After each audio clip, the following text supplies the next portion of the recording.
Let's go. Cards and Cannabis, Season 3, Episode 5, maybe 6-ish. I didn't even check.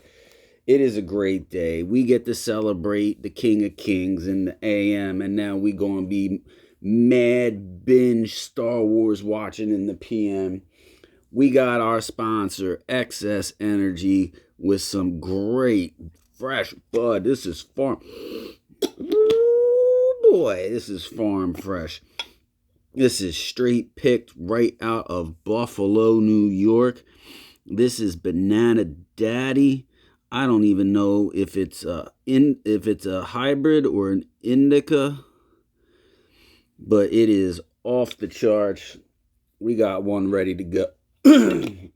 Shout outs to our sponsors at avagrace1.com, Excess Energy, all the energy, perfect blast, getting you righteous. You know how we do it. But today being May the 4th, to the Star Wars community, this is the holy of holy days. And you got to understand, I mean, we going way back in the day. I just remember VHS cassettes and watching Star Wars 2, 3, 4 times a day, memorizing all the lines. You know, had the Kenner toys, and that's another thing too. We're gonna start introducing collectibles, not just strictly cards, because I got so much to share with y'all from way back in the day.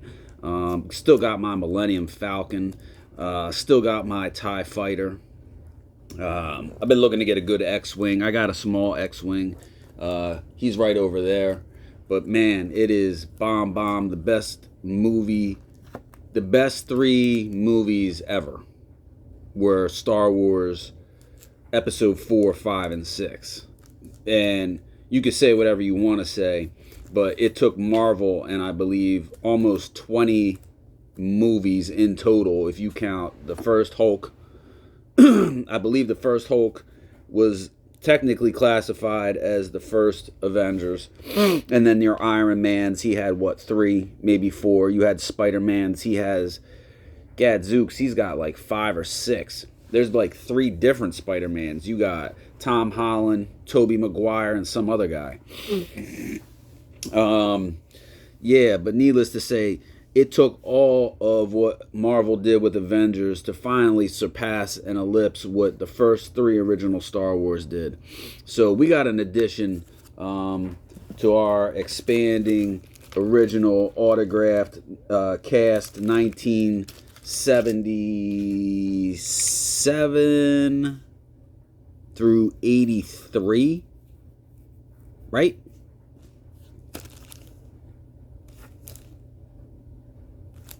Is it 77? It is. I'm drawing blank. I'm telling you, bro, this stuff is good. But we got Billy D. Williams. And definitely wanted to have Billy D. Williams because Lando Calrissian, I mean, him and Chewbacca the Wookiee, I mean, they got history. I mean, sitting in the cockpit of the Millennium Falcon, you mean, you're going back to Kashyyyk when the Wookiees were enslaved, and then you know the story of that on the movie Solo, where Han and Chewie first come together. They meet up, and needless to say, that's when they went and they played that game of Sabacc with Lando Calrissian and won the Millennium Falcon. I mean, they go way back. You can't discount Billy D. That's Colt 45, right? I mean, legit right there. That's the original Jerry Curl. And Billy D. Williams held it down. He got. I mean, we got to give him credit. I mean, for taking that last shot in Return of the Jedi, blowing up the Star Wars. You know, him and Wedge Antilles.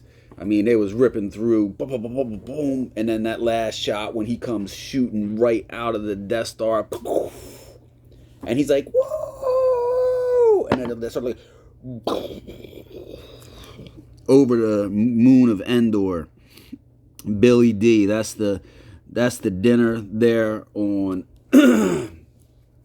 Cloud City, where was it Bespin, where Lando was running, mining the spice. What were they? They were making what was it called? the Kessel Run. That's where they talk about the Kessel Run. They were mining some form of spice.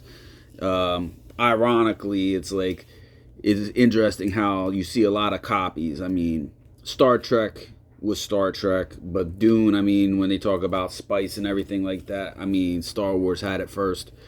And I love the new Dune series. Don't get me wrong. I'm not hating one bit. I don't hate on Star Trek either because Star Wars bullied it. I mean, there was a point in time where we did. The Trekkies are over here, the Star Wars people over here. Star Wars went so far and beyond. It's like, you can have your Star Trek, all right? Enjoy it. It's okay to be number two. Kobe felt good with being number two, right? I wonder if the Colbinator was big into Star Wars. Colbs, rest in peace. Mamba out.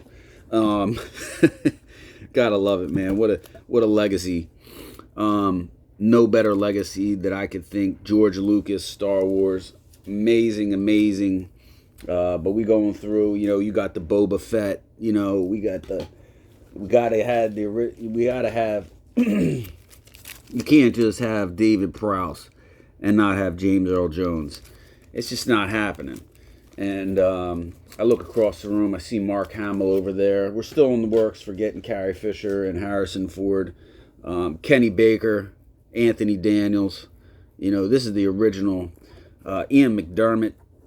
We might have to get a little bit of, Frank Oz is one I've been working on too. Want to get Yoda. Just making a decision. I mean, I hands down. I'm not parting with Colbs to get it, but we watching the NBA playoffs right now, and we got a couple of them PSA 10 Nikola Jokic rookies, and if you don't bag a championship this year, we may have to trade that for a Harrison Ford or a Mark Hamill, because Jokic definitely is MVP candidate. I don't even know if it's him or Shai Gilgeous-Alexander. We'll talk about that on another day. This is May the 4th. You know what I'm saying?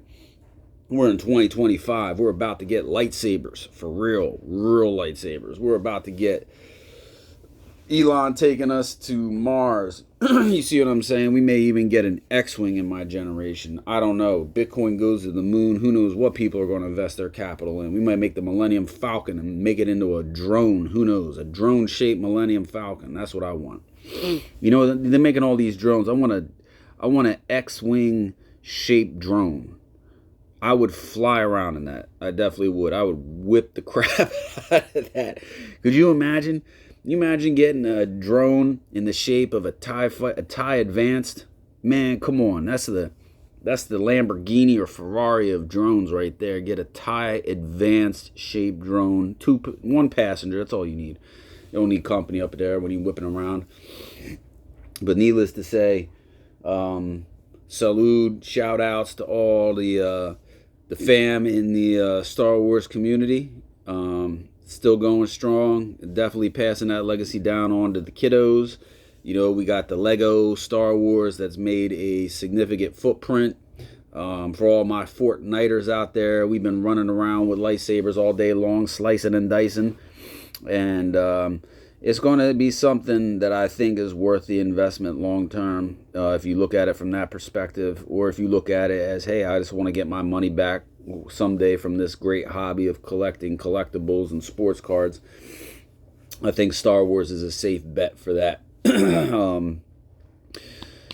Looking forward to seeing new directors come out and hold true to the standard of what Star Wars represented growing up. And Dream, Struggle, Victory is the first thing that comes to mind. You got Luke on the planet, Tatooine coming up, and then you see that legacy of Luke get passed on to Rey. You got the legacy of Darth Vader getting passed on to Adam Driver, and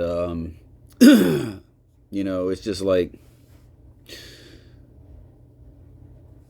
I remember when Star Wars ended and I got into reading books. I believe it was Frank Zane came out with The Courtship of Princess Leia. I think that was the first one that came out after 4, 5, 6. This was before they made one. I think they went back and made 1, 2, and 3, and then they made 7, 8, and 9. But I would love to see The Courtship of Princess Leia. It'd be interesting to see how they pull that off.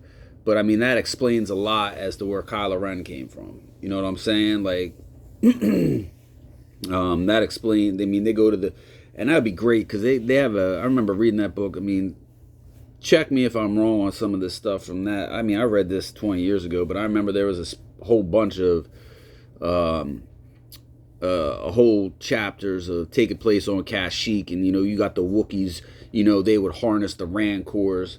And the Wookiees would be riding them, and then you saw some of that in the Book of Boba Fett, and that was a great scene too, man. Let's not knock the Mandalorian. We got some other stuff over there I should show you. This one being in particular a favorite of mine. This is a 101 sketch card. This was done. It says Mandalorian. Now, whether it's Boba Fett specifically, I don't know. Alan Grimes is the artist. Shout out there, Alan.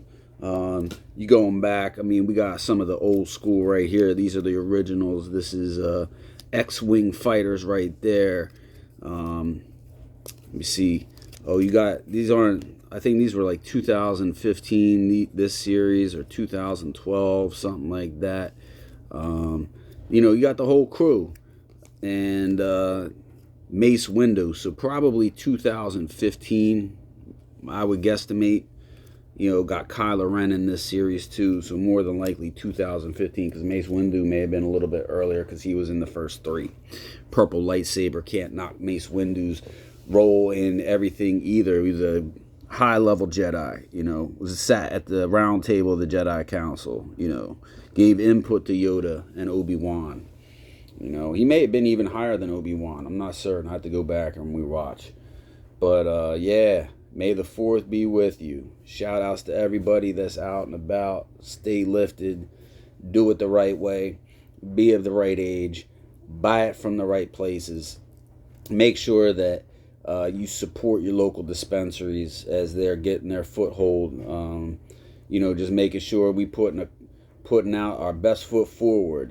They've gone and they've given us the ability to enjoy and partake, especially in my state, recreationally, not just medicinally, even though the medicinal factor behind this, and this is Banana Daddy. You could check that out on leafly.com. Check that out.